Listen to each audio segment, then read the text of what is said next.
For our project, we're doing Ho-Chunk COVID-19 issues. The Ho-Chunk Nation is currently positioned mostly in Wisconsin, but also other states that include Illinois, Minnesota, Iowa, and Missouri. This is considered the Northeast Culture Area, as it was once called the Red Banks of Wisconsin, now currently sitting where Green Bay, Wisconsin is. The Ho-Chunk Reservation tend to settle around the Great Lakes, including Lake Michigan. Today, the Ho-Chunk's headquarters is currently located in Black River Falls, Wisconsin, which is located just southwest of the center point in Wisconsin. This is also where all the main decisions are made for the Ho-Chunk Nation. This nation was once known as the Winnebago, but have grown to be called the Ho-Chunk Nation as we know today. As you can see by the maps, the majority of the Ho-Chunk Nation is settled in Wisconsin as it is closest to Lake Michigan. Some tribes tail off into Illinois as well as Iowa. Ho-Chunk Nation owns land in 14 counties in Wisconsin, which include Adams, Clark, Crawford, Dane, Eau Claire, Jackson, Juneau, La Crosse, Marathon, Monroe, Sauk, Shawano, Vernon, as well as Wood. These counties and also land in the state of Illinois. COVID-19 is affecting all of these locations. It is affecting the entire world. The Ho-Chunk is doing what they can in order to calm the spread of the virus. The Ho-Chunk, originally known as the Winnebago, are a tribe that was discovered in Wisconsin in the 1630s, shortly after French contact. When the Ho-Chunk encountered the French adventurer Jean Nicolet in 1634, they made their first contact with the Europeans. They lived with their Algonquian-speaking neighbors, the Menominee, in the Green Bay region and Fox River Valley during this time. After the French arrived, it was a challenging time for the Ho-Chunk Nation. They were forced to be moved off their land. They also suffered starvation, disease, and war with other tribes. The numbers of the tribe went to about 5,000 to about 700 after this. After this era, the Ho-Chunk Nation started to recover. Many Ho-Chunk people moved to the northern part of Wisconsin by the Wisconsin River in the 1830s. In 1832, the Ho-Chunks ceded further property in the southern part of Wisconsin to the federal government, and individuals who lived on this land, ceded territories were scheduled to be relocated to neutral ground in eastern Iowa. The majority of the Ho-Chunk tribe had just been relocated to the northern part of the Wisconsin River. Even with this, they frequently returned to their old homes in the ceded land for brief periods of time. In 1837, the Ho-Chunk and United States signed another treaty ceding all of their territories in Wisconsin. At this time, whites wanted the Ho-Chunk completely gone from Wisconsin. The federal government had one last attempt to get the Ho-Chunk out of Wisconsin, but by the 1880s, the government had decided to switch this up and to give the Ho-Chunk people 40-acre farms and remained in Wisconsin. The Ho-Chunk people were found in two sections of the state, the Black River Falls region in the west and the Wittenberg area in the east. Ho-Chunk tribal members worked as migratory agricultural laborers, picking blueberries, strawberries, cranberries, and cherries in the late 1800s and early 1900s. Then they moved for the winter into camps by the Mississippi River to hunt and trap. They also got together for dances, ceremonies, and lacrosse games during this time. Many Ho-Chunk people moved in the years followed. For many years, religious divisions caused problems for the Ho-Chunk, causing tribal conflicts. Around the same time, the Ho-Chunk's economic situation began to shift. Some Ho-Chunk people went to Door County to work on white-owned farms during the harvest season, and many of them were able to supplement their own income by selling baskets and other crafts on roadside stalls as a result of the increased automobile ownership. Others worked in the dells to sell art and other unique Ho-Chunk items to make a living.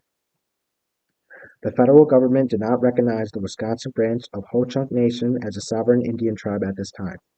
This changed in 1934, however, when Congress passed the Indian Reorganization Act, which granted federal recognition and tribal authority to tribes like the Wisconsin Ho-Chunk. The Indian Claims Commission Act was passed 12 years later, with the goal of compensating Indian tribes for claims they had made against the U.S. government. In 1949, the Wisconsin Ho-Chunk created a claims committee to have their grievances heard, and this body provided the foundation for this current tribal administration. The committee renamed the Wisconsin Winnebago The committee was renamed to the Wisconsin-Winnebago Business Committee in 1961, and it was charged with writing a tribal constitution, which tribal members overwhelmingly adopted in 1963. The tribe received recognition and sovereignty from their own federal government the same year, thanks to the terms of the Indian Reorganization Act. Since then, the tribe has purchased around 554 acres of land in Wisconsin Dells, Tomah, and the Black Rivers Fall area for tribal housing. This is in addition to the 3,673 acres purchased as homesteads by tribal members in the 1870s and 1880s. The tribe's official name was changed to Ho-Chunk in November 1994. As we all know, the COVID-19 virus is a big deal that is affecting people around the world. COVID-19 is a respiratory illness that has caused many to get sick since it has been in existence. This virus is caused by a type of virus called coronavirus, as many of us know. This illness was first discovered in China and has made its way around the globe, including right here in Wisconsin. On January 31st, 2020, the Health and Human Service Secretary declared a public health emergency for all of the United States. COVID-19, since it has came from China, has spread rapidly, causing many to get sick and even die. COVID-19 has spread throughout many tribes, causing tribal members to get sick and also die. Out of the 7,849 members, 965 have tested positive with the virus, along with 20 members even dying. The COVID-19 pandemic started spreading throughout the United States in early 2020. There was a massive panic and people did not know what to do. So there hasn't been a pandemic like this for a very long time, and many people have not lived through a pandemic. This applies to everyone, including Native people, and in this case, the Ho-Chunk people. After COVID hit, many different orders were set in place to try and stop the spread of the virus / slow the curve for people getting infected so hospitals weren't overwhelmed. There were stay-at-home orders and closures for non-essential businesses. Native regions / areas also had stay-at-home orders and different policies put in place to help protect their people. After a year after this, a vaccine was developed and they started to distribute the vaccine. Since then, everyone, including natives, have been pushing for people to get the vaccine so people will not get as sick. COVID hit Native communities especially hard. Almost 1/8 of the population were ill with COVID at some point at one time or another. This overall caused a lot of tribal populations to suffer deeply, as some tribe populations are already scarce as it is, so COVID-19 was even more destructive to Native tribes. This could also be very bad as some tribes get a low enough population, and this could cause some tribes to lose some of their culture and maybe some of their history in the same time. Native ceremonies were also affected as social distancing rules and lockdowns were they didn't allow these to happen, which is difficult due to the fact that gatherings are very important in Ho-Chunk Native culture. Ho-Chunk Nation is doing many things to keep members safe from the virus. One of the major moves that has happened with the Ho-Chunk Nation declaring the Stay-at-Home Act. A legislature, resolution, and administrative order was passed by the Ho-Chunk Nation legislature and president on the Tuesday, March 31st, declaring that people should stay home to limit exposure to the virus. A joint legislative resolution and administrative order has been passed for the first time in Ho-Chunk history. The joint resolution and administration order states that limited and controlled departures from the house are allowed if certain precautions are taken. Those reasons are 1. To perform essential governmental functions, to work at essential businesses and operations, to do minimum basic operations for non-essential businesses and essential travel, all of which is defined in that order. 2. To obtain services at or to work for health care and public health operations, certain human services operations, or essential infrastructure. 3. To perform tasks that are essential to health and safety, such as obtaining medical supplies or medication, seeking emergency services, or visiting a healthcare professional. 4. To obtain necessary services or supplies such as food, gasoline, pet supplies, and other household consumer products. 5. To engage in outdoor activity as long as they maintain social distancing. And finally, 6. To care for family members, friends, or pets in other households, and to transport family members, friends, or pets as allowed under the order. People can help stop the spread by maintaining 6 feet apart, washing hands, covering coughs and sneezes, cleaning surfaces, not touching each other, and following health regulations. As we know, throughout history, the connection and bond between tribal nations and the U.S. government has never been easy. From treaty making, removals and relocations, and of course, the unforgettable assimilation events that took place within the U.S. and Canadian borders. These constant conflicts, alongside influence from the civil rights movement in the 1960s, the Indian Self-Determination Act of 1975 was created. This act gave back some sovereignty to tribal governments and gave them a little bit of control of their federal funds and operating federal programs. As a whole, these decisions have led to what we now know as the Federal Indian Policy. This policy is supposed to establish a relationship between Indian tribes and the U.S. government, but nationwide issues such as COVID-19, the treaty and trust relationships between governments is still not solidified, especially in regards to public health affairs.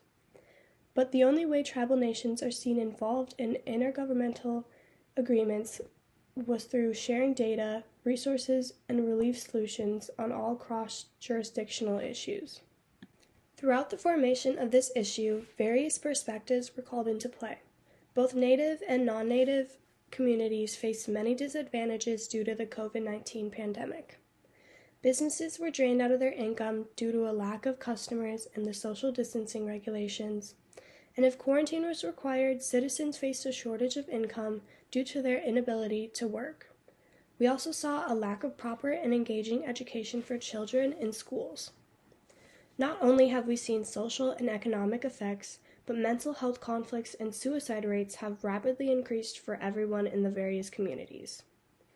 Of course, in both perspectives, there were many doubts, alternating political debates, and non-compliance to the rules and regulations of the implemented policies. This, of course, created a setback in Native and non-Native communities to respond to the COVID issue as a whole and as a nation. But in order to bounce back, both Native and non-Native governments implemented policies and federal changes into the daily lives of their citizens in hopes to finding support and relief due to the COVID-19 issue. As you see within any issue, there's always different societal perspectives that go along with it. But throughout our research of the COVID-19 pandemic and how it impacted the Ho-Chunk Nation, we have seen that systems of privilege and oppression within societal structures is still an important factor in the government's relationship. And in a quote from the United Nations organization, the COVID-19 outbreak affects all segments of the population and is particularly detrimental to members of those social groups in the most vulnerable situations. This can include people living in poverty, older people, people with disability, youth, and indigenous peoples. It goes on to highlight that if not properly addressed through policies, the social crisis created by the COVID-19 pandemic may also increase the inequality, exclusion, discrimination, and the global unemployment of tribal nations in the medium and long term. In another quote from the Brookings Institution, it says, "Further, these losses are set against a backdrop of widening health inequalities for American Indians and Alaska Natives that is rooted in settler colonization, intergenerational trauma, and the continued structural racism. This also includes the federal government's failure to uphold its trust and treaty responsibilities to tribal nations that guarantees them health, education, and public safety services. This COVID-19 pandemic has in new ways illuminated the long legacy of neglect and oppression of Alaskan Natives and American Indians by the U.S. government and by society at large. It has also shown light on cultural and community strengths. This includes the power of tribal self-determination in the fight against the pandemic." In another quote from the Brookings Institution, it highlights the rapid tribally based policy and public health responses to address the COVID-19 issue, infection, and the spread. is an illustration of the tribal sovereignty and the tribal's rights to govern themselves and operate as independent nations. Their innovations and the impacts of indigenous leadership during the pandemic provide striking examples of how the indigenous people paved the way to protect their communities and promote well-beings. Administrative orders were placed and the tribe had to shut down their casinos. As a result of this, they filed a lawsuit against their insurer in order to sue them, since there were physical damages to the businesses. This short news segment talks about the Ho-Chunk tribe receiving a relief fund from the U.S. government after being forced to close casinos and losing their jobs. This interactive map shows different characteristics that the Ho-Chunk Nation has received about confirmed positive COVID-19 cases and reported it. Our understanding of COVID-19 has been affected in the regards of how devastating this virus really is.